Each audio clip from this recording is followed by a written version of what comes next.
Bonjour les petits loups. Alors aujourd'hui, mercredi, je profite de cette matinée pour vous faire une petite vidéo donc, vous utiliserez demain en français sur la polysémie des mots ou la polysémie.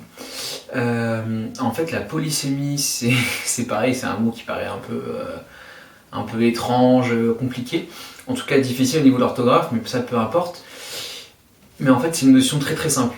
Ça vous explique juste qu'un mot, il peut avoir plusieurs sens, ça veut dire plusieurs définitions, on peut l'utiliser dans plusieurs contextes, à différentes occasions. Par exemple, j'ai relevé, là je vous ai mis une liste sur le blog de mots qui sont polysémiques, d'accord, qui ont plusieurs sens, donc vous irez voir. Par exemple, j'ai pris le mot croissant. Un croissant, c'est une viennoiserie, donc quelque chose qu'on achète en boulangerie pour le manger. Ça peut être le croissant de lune, d'accord, quand la lune qu'on voit à moitié se transforme en croissant, d'accord. Ça peut être quand vous avez des nombres arrangés par ordre croissant qui grandissent, d'accord. Vous voyez bien que votre mot là, il ne veut pas dire la même chose selon la phrase ou le contexte dans lequel vous l'employez. Un contexte, c'est une situation en fait, d'accord. Autre mot, par exemple, opération. Une opération, je vous donne des opérations à faire, des multiplications, des additions. Ça peut être une opération policière, d'accord. On a lancé une opération, on va sur le front, d'accord. Ça peut être une opération à l'hôpital, on opère des patients. Vous voyez bien que ce mot opération là, selon le contexte, la situation, il a différents sens. Il ne veut pas dire la même chose, d'accord.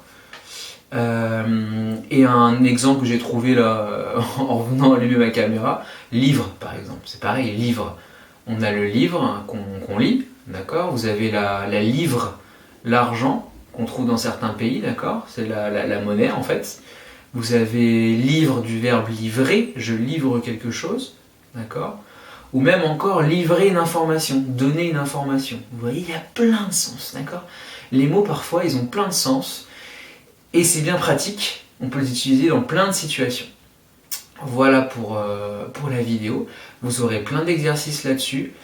Réfléchissez bien, il faut bien lire quand vous avez un exercice comme ça. Rappelez-vous, c'est le contexte qui est important. Donc d'abord, je lis la consigne, je lis toutes les phrases, je me les relis plusieurs fois s'il faut, d'accord, je me la mets bien en tête, et je réfléchis, tiens, qu'est-ce que je vais pouvoir utiliser comme mot à cet endroit-là, d'accord. Réfléchissez bien, posez-vous, prenez votre temps et vous verrez que vous irez beaucoup plus vite que si vous vous précipitiez. Ok ? Ciao les petits loups, n'hésitez pas à m'appeler si vous avez besoin. Bye bye.